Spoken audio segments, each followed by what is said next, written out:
Before the rain reached the cliffs, before the headlights of the black sedan disappeared around the bend of Marrow's Edge Road, before anyone in the city below realized something irreversible had begun, a woman sitting alone in her car pressed her phone to her ear and whispered a sentence she never thought she would have to say.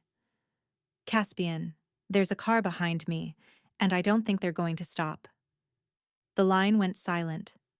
She waited. She tried again.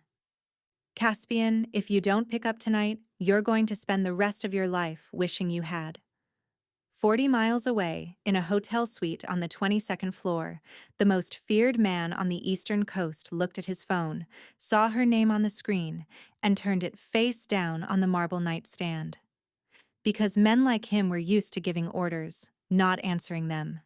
And tonight, of all nights, he had decided his wife could wait. The city of Halverston sat between two things that didn't belong together: the cold gray Atlantic on one side and a ridge of old wooded hills on the other.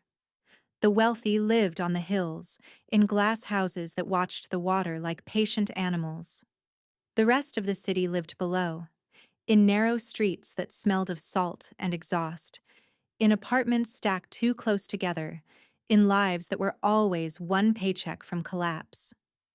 It was the kind of city where everyone knew the name Vance, even if they pretended they didn't. That night, the rain hadn't started yet. It was coming. You could feel it the way you feel a held breath, the air too still, the streetlights casting halos that didn't move, the gulls strangely quiet at the marina. October had come in soft this year, and the leaves on the maple trees along Pelham Avenue had turned the color of rust and old gold, and they hung there waiting for the wind that would take them. Marrow's Edge Road wound up the back of the western ridge, 2 lanes of black asphalt cut into the side of the hill, with a guardrail on one side and a steep drop on the other, falling 60 feet into a ravine of pine and stone. Locals called it the Spine. It was the fastest way home from the city if you lived in one of the houses near the top, and the most dangerous way if you didn't know the curves. The houses up there were old money, restored Victorians with wraparound porches, modern builds with cantilevered decks, walled estates with wrought iron gates that opened only for cars they recognized. There was a quiet up there that the rest of Halverston didn't have.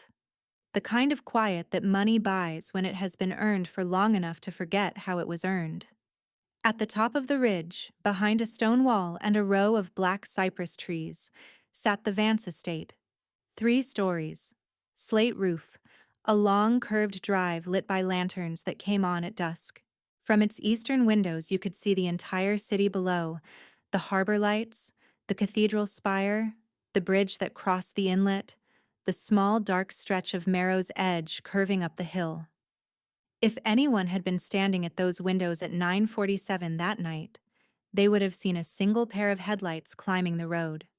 They would have seen a second pair following, closer than they should have been. But no one was standing at the windows. The house was empty. And on the dashboard of the car climbing the hill, a thin gold bracelet caught the lantern light as the woman driving turned the wheel into the first curve and reached, one more time, for her phone. Her name was Vesna Marchetti Vance, and she was 34 years old, and she had spent the last 7 years of her life believing that love was a thing you could repair the way she repaired the paintings she worked on, slowly, with patience, with the right tools, with a steady hand and a heart that refused to give up on what could still be saved. She was an art restorer. She worked in a small private studio on Lantern Street called Halverston Conservation, a narrow brick building with northern light and high ceilings, and the smell of linseed oil and old varnish that she had loved since she was 19 years old. She had been there for 9 years. She had restored a Caravaggio fragment in her second year. She had been the youngest restorer in the studio's history. The owner, a soft-spoken woman in her 70s named Drusilla Beaumont, had once told her she had the hands of a surgeon and the eyes of a poet. That night, Vesna had stayed late at the studio. She often did. She was working on a small oil painting from the 1880s, a portrait of a woman in a green dress, and the cracks in the surface were the kind that required her to slow her breathing while she worked. She had stopped at 9:18 because her hands had started to shake from hunger, and she had cleaned her brushes the way she always did, and she had washed the grease and pigment from her fingers in the small porcelain sink in the back, and she had taken off her wedding ring to scrub under it the way she did every night, and she had set the ring on the edge of the sink to dry. She had forgotten it there. She remembered, halfway down the stairs to the parking lot, that she had forgotten it, and she had paused, and she had thought about going back, and then she had thought, no, I'll get it tomorrow, and she had walked out into the cold and gotten into her car. That ring would matter later in ways she could not have known. She wore other things that mattered. A thin gold chain bracelet that had belonged to her grandmother, a woman from a small village outside Genoa, who had crossed an ocean alone at 19 and built a life with her hands. Vesna wore it every day. She touched it the way some people touch religious medals, absently, often, without thinking. She hummed when she worked. Old songs her grandmother had taught her. Songs about the sea and about waiting and about women who watched the horizon for ships that did not always come back. She had a voice that surprised people the first time they heard it. Low and warm, slightly hoarse, the voice of a woman who had laughed often and cried in private. She was beautiful in a way that was difficult to photograph. Dark hair she usually wore pulled back, a small scar above her left eyebrow from a fall when she was 11, eyes the color of strong tea, a mouth that smiled slowly and rarely fully. She was also, that night, terrified. She had noticed the car 6 minutes after she left the studio, a black sedan, too close behind her at the second light, still behind her at the third, still behind her when she turned onto Pelham Avenue, when she turned again onto the access road for Marrow's Edge, when she began the climb up the spine. She had called her husband at 9:31. It was now 9:47, and she had called him 7 times. She was not a woman who panicked. She was a woman who had spent her career steadying her hands over 400-year-old paint. She knew how to control her breathing. She knew how to think clearly when her body wanted to scream. She also knew, with a clarity that came from somewhere old and certain inside her, that if her husband did not pick up the next call, she was going to die on this road. She glanced at her bracelet on the steering wheel. She thought of her grandmother, who had crossed an ocean alone. She pressed his name on the screen one more time. She had met him 14 years earlier on a Sunday afternoon in late spring, in a small bookshop on the corner of Vine and Ashbury, the kind of place that smelled of old paper and bergamot tea, and that closed too early on weekends because the owner believed people should be outside. She had been 20. She had been kneeling in the poetry section, looking for a copy of Montal, and she had reached for the same book at the same moment as the man crouched beside her. Their hands had brushed. She had looked up, ready to apologize, and she had found herself looking into the face of a young man with dark eyes and a careful mouth, and an expression that was, in that single second, completely unguarded. He had been 26. His name was Caspian Vance. She had not yet learned what that name meant in this city. He had bought her the book. He had asked her to walk with him to the harbor. They had walked for 3 hours, and he had told her things he had told no one before, that his father was a hard man, that his older brother had died at 20 in circumstances no one in the family ever spoke about, that he was being trained to take over something he was not sure he wanted, that when he was alone at night, he sometimes drove out to the cliffs north of the city just to listen to the water and pretend he was someone else. She had told him that she restored paintings, that she believed almost anything could be saved if you were patient enough and gentle enough and willing to work in the dark for a very long time before the light came back. He had looked at her for a long moment after she said that, and he had said, "Then maybe save me." She had thought he was joking. He had not been joking. They were married 3 years later in a small ceremony at a chapel on the northern coast, with 26 guests and a string quartet playing music her grandmother had loved. He had stood at the altar in a black suit and watched her walk toward him with an expression on his face that she had carried in her chest like a small held flame for the next 11 years. She had known what his family was. She had known what he was becoming. She had chosen him anyway, because she had believed, with the conviction of a woman who had spent her life saving things that other people gave up on, that there was a part of him still worth saving, and that her steady hands and her patient love would be enough. For the first 3 years, she had been right. For the next 8, she had watched the man she married disappear in slow increments, the way a painting fades in a room with too much sun. The late nights. The phone calls he took in the next room. The bodyguards who appeared and never left. The dinners he missed.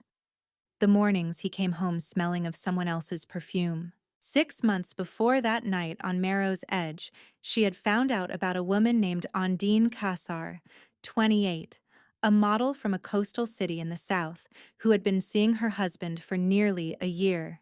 She had not screamed. She had not thrown anything. She had sat at the kitchen island for 40 minutes in complete silence, and then she had stood up, and she had walked into her studio at the back of the house, and she had begun, in silence, to plan her exit. What he did not know was that she was almost ready to leave.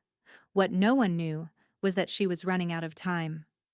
The second curve of Marrow's Edge was the one the locals called the wishbone, a tight S that doubled back on itself between two outcroppings of pine, the kind of turn where if you didn't know what was coming, you could lose the wheel for half a second and never get it back. Vesna knew the curve. She took it carefully, both hands on the wheel, and she watched in her mirror as the black sedan took it carefully behind her. That was when she understood. A drunk driver would have drifted. A teenager showing off would have gunned through it. The car behind her was not lost and not reckless. The car behind her was waiting. She pressed Caspian's name on the screen for the 7th time, and she put the phone on speaker, and she set it on the passenger seat, and she gripped the wheel with both hands. The line rang. Once, twice, 5 times. Voicemail. She did not break. Her voice when she spoke was the voice of a woman who had spent 15 years steadying her hands over things that could not be replaced. Caspian, it's me. I am on the spine. There is a black sedan behind me.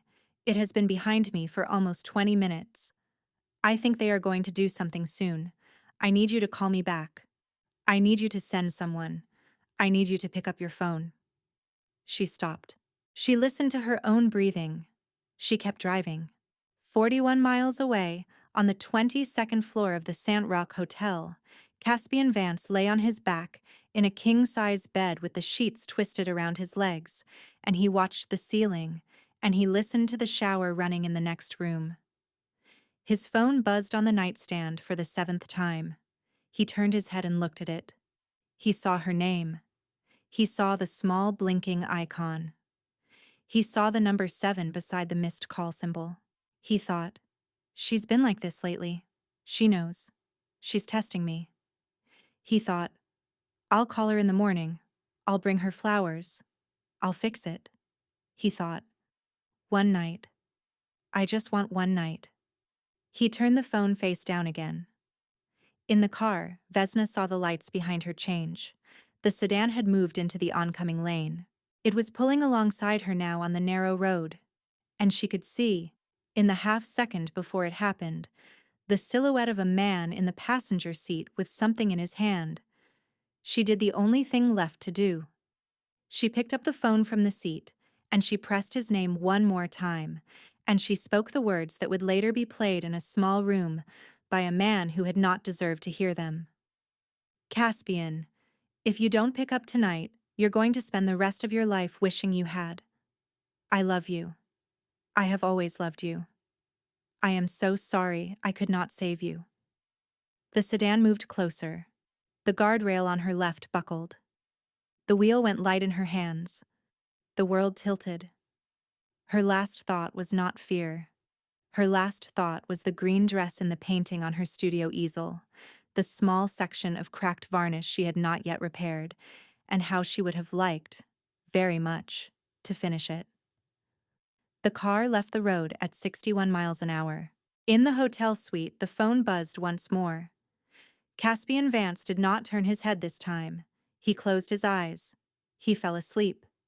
He had no idea that his life had just ended, and that a different one, harder, smaller, truer, was about to begin. Caspian Vance was 40 years old, and he was, by every measurable standard the world used, a powerful man. He had inherited the Vance organization from his father at 31, after the old man had died of a heart attack in the back of a car on the way to a meeting he should not have been taking. The organization controlled the eastern docks of Halverston, 3 legitimate construction companies, a shipping firm with offices in 2 countries, a string of restaurants that no one ever audited, and a network of relationships with men in suits and men in uniforms that ran so deep into the bones of the city that no one could say with confidence where the city ended and the Vance name began. Caspian had not wanted any of it. That was the truth he had told only one person in his life, and she was, at that moment, on a road 41 miles north of him, calling his name into a phone he would not answer. He had wanted to be an architect. When he was 19, he had drawn buildings in a small leather notebook he kept in the drawer of his desk at the family house, buildings with curved roofs and open courtyards and walls of glass that let in the morning light. His mother had found the notebook once and had smiled at it the way mothers smile at things that will not survive contact with the world. His father had found it a year later and had thrown it into the fireplace without a word. His mother's name had been Leora. She had been a tall, soft-spoken woman from a Hungarian family, and she had played the piano badly and sung beautifully, and she had loved her sons with a tenderness that did not know how to protect them from the man she had married. She had died when Caspian was 13, of a stroke, in the kitchen, in the middle of making him a sandwich. He had come home from school and found her on the floor. His father had remarried within 11 months. The new wife had been 26. She had not been cruel, just absent, and Caspian had learned by 14 that the safest thing a man could do with affection was to keep it locked in a small box in a small room in the back of himself, and to let no one, not anyone, hold the key. Then, at 26, in a bookshop on the corner of Vine and Ashbury, a young woman with dark hair and tea-colored eyes had reached for the same book of poems that he had reached for, and the small box in the back of him had cracked open without his permission. He had handed her the key that afternoon. He had spent the next 14 years trying, in increasingly clumsy ways, to take it back. That was the part of him no one in his organization knew. They knew the man in the tailored suits, the man who could dismiss a meeting with a single nod, the man whose voice never rose because it did not need to. They did not know the boy in the kitchen who had held his mother's hand while the paramedics came. They did not know the young man who had drawn buildings in a leather notebook. They did not know that he had married a woman who saw all of those things, and that he had been, in his cowardice, slowly running from her ever since, because being seen that clearly had begun to feel like being touched on a wound. Ondine Cossar did not see him. That was the appeal. She saw the suit. She saw the name. She saw the way other people moved around him in restaurants. She wanted those things, and she did not want the boy in the kitchen, and so being with her felt, in a way, Caspian had never been able to admit out loud, like a vacation from himself. That was where he was that night. On vacation. In a hotel suite. With a woman who did not know his middle name. The shower stopped running in the next room. Ondine came out a few minutes later, already dressed, drying her hair with a towel, and she said something about ordering room service. He answered without listening. She sat down on the chair by the window and began typing something on her phone, and he stared at the ceiling, and the silence between them was the silence of 2 people who had nothing to say to each other, and had stopped pretending otherwise. His phone buzzed once on the nightstand. The eighth call. He did not turn his head. He thought about Vesna in a way he had not let himself think about her in months. He thought about the small humming sound she made when she was concentrating. He thought about her hands. He thought about the way she had looked at him on their wedding day, like she was looking at someone she had already forgiven for things he had not yet done.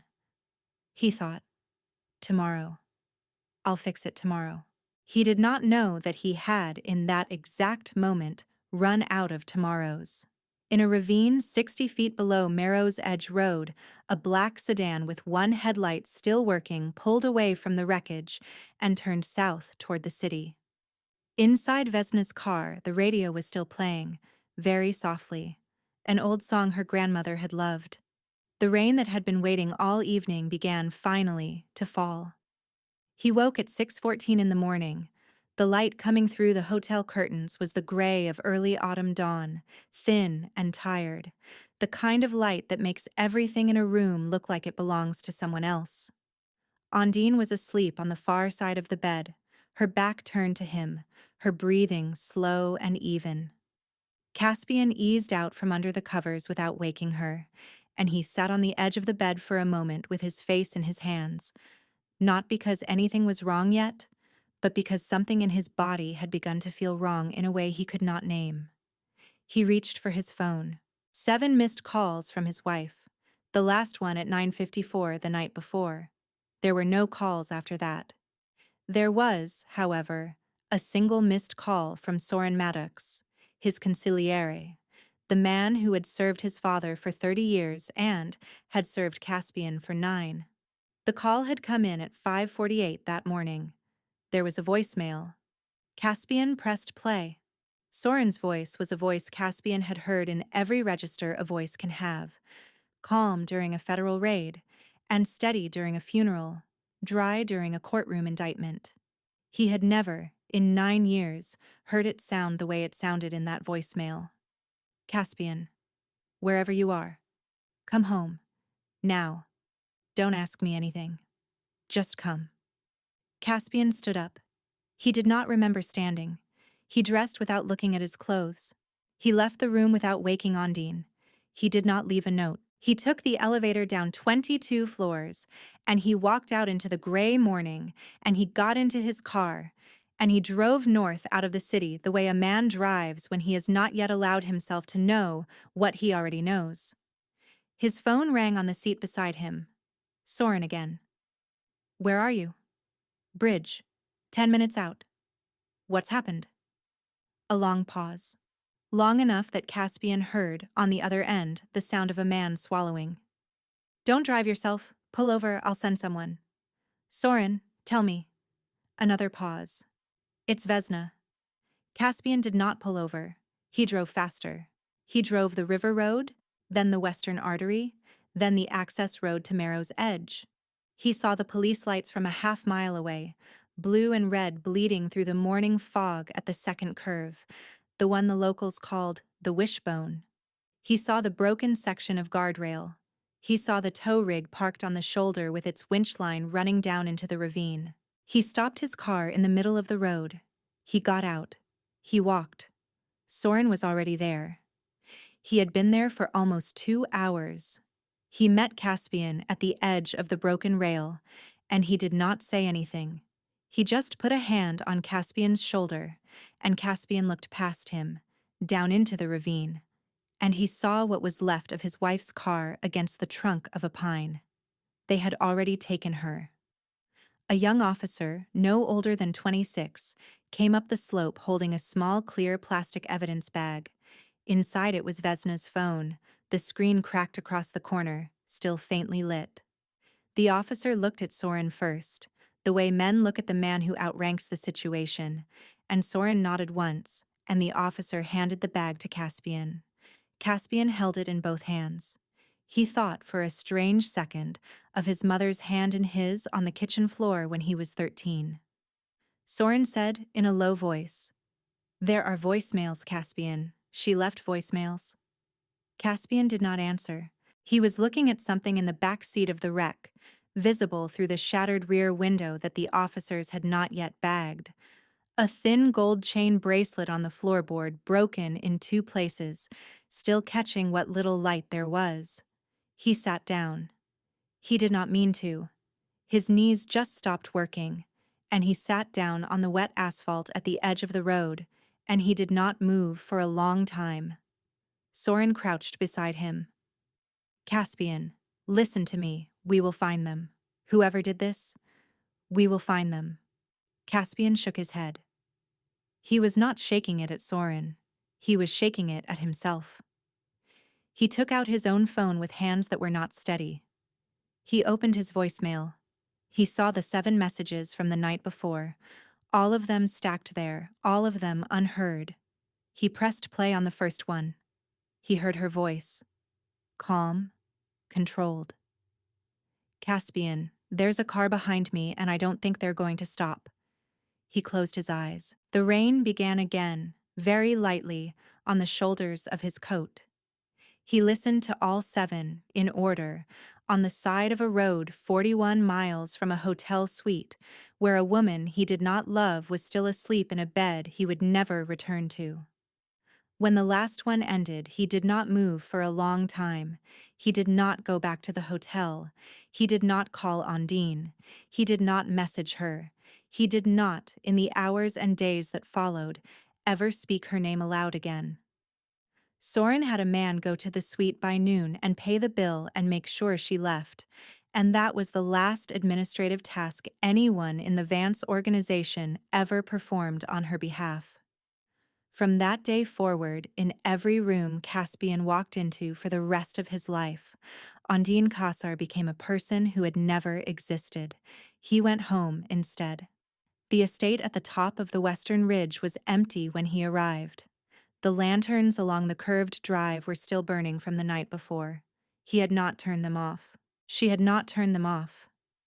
They had been waiting, all night, for a car that had never come up the hill. He walked through the front door and he stood in the entryway, and he listened to the house. There is a particular quality of silence in a house where someone you love has just stopped existing. It is not the silence of an empty room. It is the silence of a room that is still, somehow, holding the shape of the person who is no longer in it. The coat she had hung on the hook that morning, the scarf she had draped over the banister, the half-empty cup of tea on the small table by the window where she had been reading the day before. All of these things were still there, and all of them were now objects in a museum no one would ever visit again. He walked through the rooms slowly, the kitchen, the dining room, the library, the conservatory at the back of the house where she kept the small spider plants she could never quite keep alive but refused to throw out. Oh, the stairs to the second floor, the hallway, her studio. He stopped at the door of her studio. He had not been inside it in almost 2 years. She had asked him, a long time ago, not to come in unless she invited him, because the work she did required a kind of quiet she could not maintain when he was nearby. He had agreed because it had been easy to agree, and because he had not understood at the time that what she had really been asking him for was a single room in their life that he had not yet contaminated with the other thing he was becoming. He opened the door. The studio was a long room with 2 tall windows and a work table in the center and a small daybed against the far wall, where she had often slept when she was working through the night. There were paintings everywhere, leaning against the walls, propped on easels, wrapped in soft cloth on the work table. The smell of linseed oil and varnish and something that was simply her, faint, warm, unmistakable, came up at him from the floor of the room like a wave. He saw the folder on her desk. It was a plain manila folder, unlabeled, sitting on top of a small stack of papers. He did not know, when he picked it up, what it was. He opened it because in that moment he was a man who needed to put his hands on every object in the house she had touched. The first document was a divorce filing, prepared but not yet submitted, dated 6 weeks earlier. The second was a lease, signed by her, for a small apartment in a city 400 miles to the south. in the artist's quarter of a coastal town she had visited once on her honeymoon and had spoken about, occasionally, the way people speak about places they secretly intend to return to. The third was a one-way plane ticket dated for the 11th of November, 18 days from the day she had died. The fourth was a letter. It was sealed in a cream-colored envelope with his name written across the front in her handwriting, the small, precise letters of a woman who had spent her life working with a steady hand. The envelope was not new. The corners were soft from having been picked up and put down many times. He sat down on the edge of the daybed.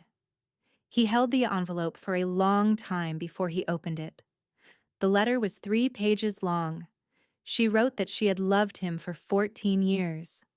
She wrote that she had loved him on the day they met in the bookshop on Vine and Ashbury, and she had loved him on the day they were married, and she had loved him on the night he had first lied to her about where he had been, and she had loved him every night since, even on the nights when loving him had felt like holding her hand on a stove. She wrote that she knew about Ondine. She wrote that she had known for almost 6 months. She wrote that she did not want to be the woman who screamed in a kitchen and threw a glass and made him choose, because she was not interested any longer in being chosen. She was interested in choosing. She wrote that she was leaving not because of the betrayal, but because of what staying was going to cost the children they did not yet have. She wrote that she was 34 years old, and she had begun, recently, to imagine a daughter. And the thought of that daughter watching her mother accept what she had been accepting was the thing, finally, that had broken something open in her that could not be put back. She wrote that she still believed there had been a man in him worth saving. She wrote that she had tried for a long time to be the one who saved him. She wrote that she understood now that no one can save another person, that the most anyone can do is stand in the doorway and hold the light for as long as they can, and that she had held the light for as long as her hands could carry it, and that she was sorry she had not been stronger.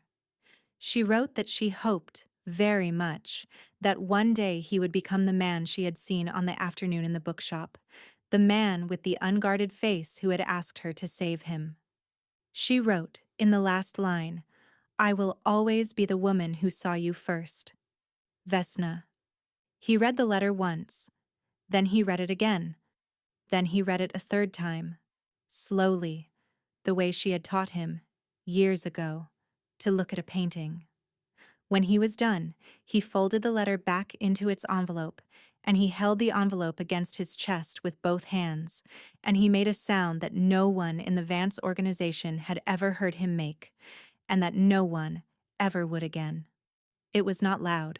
It was the sound of a man who had been carrying something for a very long time, finally setting it down in the wrong place. He sat on the daybed in his wife's studio for a long time. When he finally stood up, he took her wedding ring from the small dish by the sink where Soren's man had returned it that afternoon, and he threaded it onto the chain he wore around his neck, the one his mother had given him at 12, and he closed the clasp.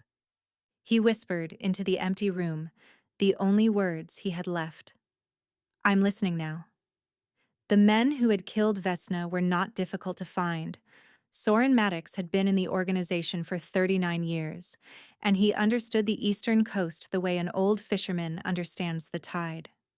By the end of the second day, he had a name. By the end of the fourth day, he had 3. By the end of the first week, he had the entire chain, the men in the sedan, the man who had given the order, the family that had paid for it. The family was named Voronin. They had come into Halverston from the north 4 years earlier, and they had been pushing slowly against the edges of Vance territory ever since, and Vesna had been a message. A signal that the head of the Vance family had grown soft, that he had become distractible, that he could be reached through the people he loved. Soren laid the file on Caspian's desk on the 7th morning. He stood in front of the desk the way he had stood in front of Caspian's father 100 times, hands at his sides, waiting for the order he had spent his life giving in another man's name. Caspian read the file. He read it twice. Then he did something Soren had not expected. He closed the folder. He set his hand flat on top of it. He looked at Soren for a long moment, and he said in a low voice, "We are not going to do this the way you think we are going to do it." Soren waited. Caspian said, "My wife was a woman who restored things. She believed almost anything could be saved if you were patient enough. She married a man she thought she could save, and she could not save him, and she died on a road because of who he chose to be. I am not going to honor her by becoming more of what killed her. I am going to honor her by becoming less of it." Soren did not speak. Caspian said, "Find me the lawyers, the forensic accountants, the federal contacts. I want the Voronin family dismantled. Not killed. Dismantled. I want their assets frozen. I want their territories absorbed. I want the man who gave the order to spend the next 30 years of his life in a federal prison, watching everything he built belong to someone else. I want him to live a long time, Soren. I want him to live long enough to understand what he took." Soren said, after a pause. "And the men in the car?" Caspian said, "Same. All of them. Every one of them alive. Every one of them ruined." Soren nodded slowly. "That is harder than killing them." Caspian said, "Good. It took 11 months. It cost more than killing them would have cost, by an order of magnitude. It required Soren to call in favors from men who had not spoken to the Vance organization in 2 decades. It required 3 separate federal agencies to receive, anonymously, packets of documentation so meticulously assembled that the indictments wrote themselves. It required the cooperation of 2 judges, 1 journalist, and a forensic accountant from another country whose name would never appear in any record. When it was over, the Voronin family did not exist anymore. Their warehouses were empty. Their bank accounts were frozen. Their patriarch, a man named Yarema Voronin, was 63 years old and serving the first year of a 40-year sentence in a federal facility in the middle of a state he had never visited. The men in the sedan were serving smaller sentences in smaller places, but they were all serving them. The night the last indictment was handed down, Caspian sat alone in Vesna's studio and read her letter again, and he did not feel triumphant. He felt, for the first time in 11 months, still. He stood up. He walked to the window. He looked out over the lights of Halverston spread below the ridge. He picked up his phone, and he called Soren. "I want to start something." Soren said, "What kind of something?" Caspian said, "A foundation, in her name, for women who are trying to leave." There was a long silence. Soren said, "Caspian, do you know what you are saying?" Caspian said, "Yes." Soren said, "You are saying that you want to spend the rest of your life helping women leave men like the man you used to be." Caspian said, "Yes, that is what I am saying." Soren was quiet for a long time. Then he said, in a voice Caspian had never heard from him, the voice of a man who had served 2 generations of Vances and had begun, that night, to understand that he was finally serving the right one. "I will set up the meeting in the morning." The Vesna Marchetti Vance Foundation was registered 8 weeks later. Its mission statement was a single sentence, written by Caspian himself, in handwriting that took him 3 drafts to make steady. "To stand in the doorway and hold the light, for as long as our hands can carry it, for any woman who is trying to walk through it." The foundation took its first call in the spring. By the end of the first year, it had relocated 41 women. By the end of the 3rd year, it had relocated 416. It paid for lawyers. It paid for plane tickets. It paid for small apartments in coastal towns where the women had once visited on honeymoons and had spoken about, occasionally, the way people speak about places they secretly intend to return to. Caspian's name did not appear anywhere in the Foundation's literature. He had insisted on that. The board listed only the founder, in memoriam, and the words underneath her name read simply, "She held the light."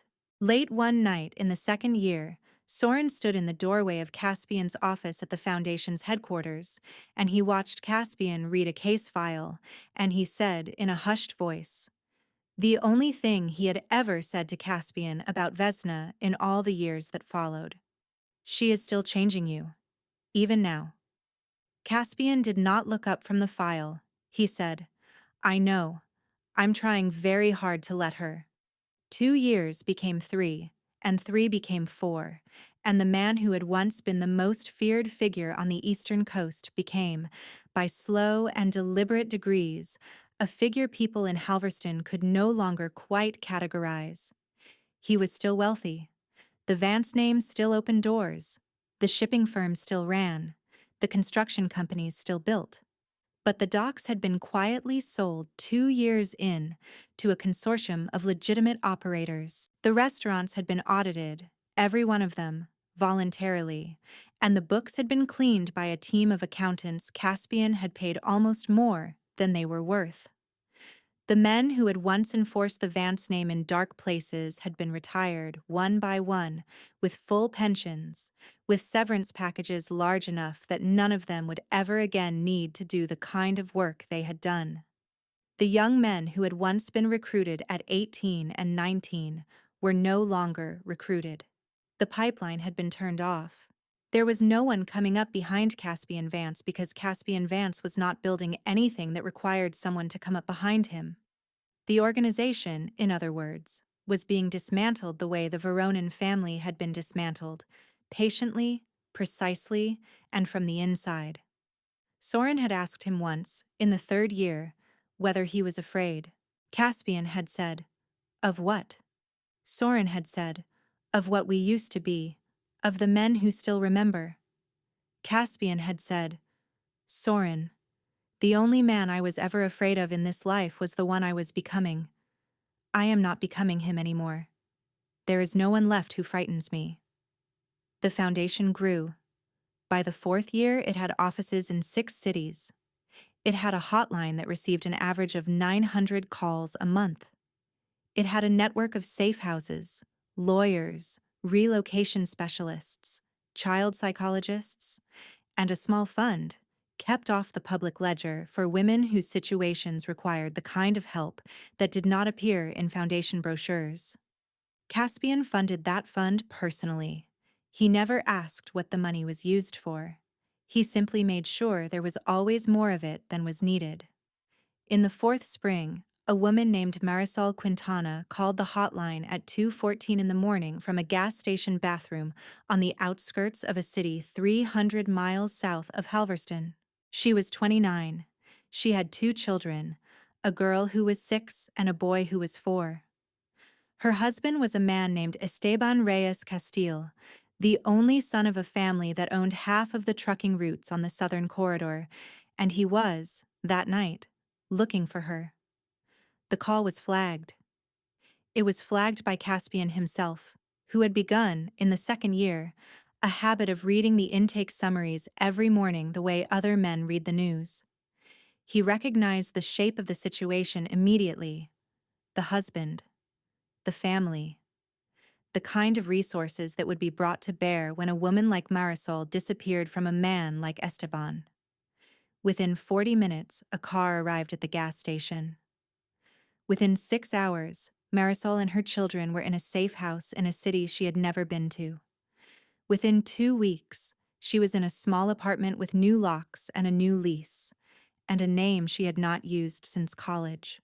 Within 3 months, she had a job at a small accounting firm whose owner had been quietly told, by a man she had never met, that any disruption to Marisol's employment would be considered a personal disruption to him.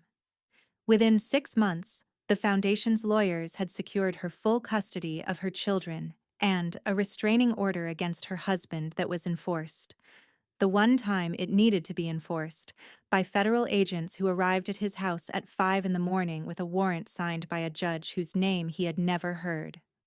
Esteban Reyes Castile spent the next several years of his life attempting, and failing, to find his wife. He never did. By the time he stopped trying, his family no longer fully owned the house he lived in, and the trucking routes that had once carried his family name now carried someone else's. Marisol did not learn what had become of him for almost 2 years. By then, she was 31, and she was the head accountant at the firm where she had once been a clerk, and her daughter, who was now 8, was learning to play the piano, and her son, who was now 6, had just won a small science fair at his school for a project on how plants respond to music. Marisol went to a foundation event that fall. It was held in a small private hall in Halverston, and it was a quiet evening. No press, no photographers, only the women whose lives the foundation had touched and the small staff who had touched them. She did not know who Caspian Vance was. She had never been told the name of the foundation's benefactor. She knew only that her case had been flagged, years before, by someone the staff referred to, in soft voices, as the founder's husband. She saw him across the hall. He was a tall man in a dark suit, standing alone near the window, watching the room without speaking. He had gray at his temples now, and there were lines at the corners of his eyes, and he wore a thin chain around his neck that disappeared under his collar. She walked over to him. She did not know why. She would later say that she had simply felt, in some way she could not explain, that she had been meant to. She said, "Are you the founder's husband?" He looked at her. His face did not change, but something behind his eyes softened. He said, "I was." "Yes," she said. "Then I need you to know something." He waited.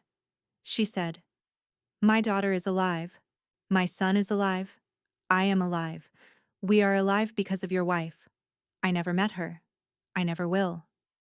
But I have told my children her name every night for 2 years. They know who she was. They know what she did. They are growing up, both of them, knowing that a woman they will never meet is the reason their mother came home." Caspian did not speak for a long moment. When he did, his voice was almost a whisper. He said, "Thank you for telling me." She said, "No, thank her." She reached into her bag, and she took out a small piece of folded paper, and she handed it to him. "My daughter drew this. I told her I might meet you tonight. She wanted you to have it." He unfolded it carefully.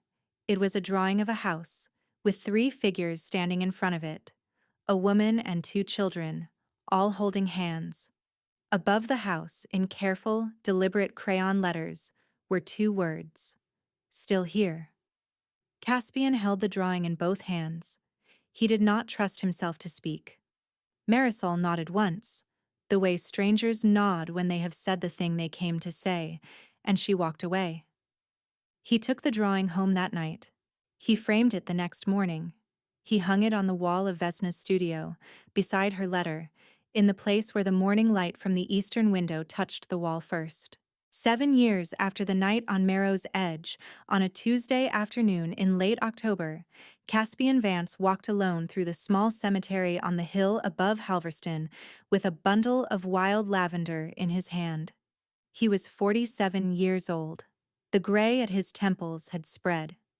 He walked with the slight care of a man whose knees had begun to remember, in cold weather, every fall he had taken in his life. He wore a dark wool coat, and the chain around his neck was longer now, because over the years he had added to it 2 thin links from a bracelet that had once been his grandmother-in-law's, a small medallion that had belonged to his mother, the original wedding ring, all of them resting against his chest under his shirt, where no one ever saw them, but where he felt them, every day, when he put on his clothes in the morning. The cemetery was on the eastern slope of the ridge, behind a small white chapel that had been there since before the city had a name. The cypress trees along the path were 100 years old. The wind in them sounded, on certain afternoons, like the voice of someone trying to tell you something just out of reach of language. Vesna's grave was in the second row from the back, under a maple tree she would have liked. The stone was modest. Her name, the years, and a single line beneath, chosen by Caspian after 17 drafts. She held the light. He came every Tuesday. He had not missed a Tuesday in 7 years. He had come in rain, in snow, on the morning after his own father's funeral. On the afternoon he had signed the final papers dissolving the last of the old organization. On the day the foundation had passed its 1,000th case. He had come on his birthdays. He had come on hers. He came not because he believed she was there, listening, in any way he could prove. He came because the act of coming had become, over 7 years, the thing that kept him a particular kind of man. He knelt at the grave. He set the lavender against the stone. He sat with his hands folded for a long time without speaking. When he finally spoke, his voice was the voice of a man who had been speaking to her, in his head, every day for 7 years, and who no longer needed many words. He said, "I'm becoming him, Vesna, the one you saw. It's slow, but I think I'm getting closer." He said, "The foundation took on 1,046 cases this year. We opened an office in another country. There's a young woman from the south who's taking over Soren's seat in the spring. Soren is going to retire. He says he wants to fish. I don't believe him, but I'm letting him pretend." He said, "I drew a building yesterday, the first one in 28 years. It's not very good, but I drew it." The wind moved in the cypress trees. Down at the gates of the cemetery, a woman in a long gray coat walked through with a small bouquet of yellow chrysanthemums. She was middle-aged, her dark hair shot with silver, and she walked with the kind of steady purpose that comes from having survived something that should have ended her, and chosen, anyway, to keep walking. Caspian recognized her. It took him a second. It had been 2 years since the foundation event. It was Marisol. She did not see him at first. She walked to a grave 4 rows away and knelt, and she set down the chrysanthemums, and she sat with her hands folded the way he sat with his. After a long time, she stood, and she turned, and her eyes met his across the rows of stones. She did not approach him. He did not approach her. They simply looked at each other. 2 people who had each lost the thing they had loved most in the world, and who had each, in the quiet years that followed, built something out of the wreckage that they would not have known how to build before. She nodded to him. He nodded back. Then she walked slowly down the path toward the gate, and he turned back to Vesna's stone, and the wind moved again in the cypress, and somewhere beyond the ridge, a bell in the small white chapel rang the hour. He stood up. His knees were stiff. He touched the chain at his throat. He touched the stone, briefly, with the flat of his palm, the way a man touches the shoulder of someone he is going to see again next week. He walked down the hill. The light over Halverston was the color of old gold and rust, the leaves on the maple trees along the access road turning the way they turned every October, the harbor below glittering, the bridge across the inlet carrying its small, steady traffic of people going home. In a small apartment on the south side of the city, a young woman was unpacking the last of her boxes in a kitchen with a window that faced east. In a coastal town 400 miles south, a 6-year-old girl was learning to read. In a quiet office on the 3rd floor of a building in Halverston, the foundation hotline rang, and a woman answered it on the second ring, and a voice on the other end said, in a trembling whisper, "I think I need to leave tonight." A man named Caspian Vance got into his car. He started the engine. He sat for a moment with his hands on the wheel. He thought, as he did almost every Tuesday, about a bookshop on the corner of Vine and Ashbury, 21 years ago, and a young woman with tea-colored eyes who had reached for the same book of poems he had reached for. And he thought about how a single afternoon can change the entire shape of a life, and how the people who change us are almost never the ones who stay. He drove down the hill into the wind. Behind him, on the headstone, the lavender shifted slightly in the breeze. The rest of the world, as it always had, kept going.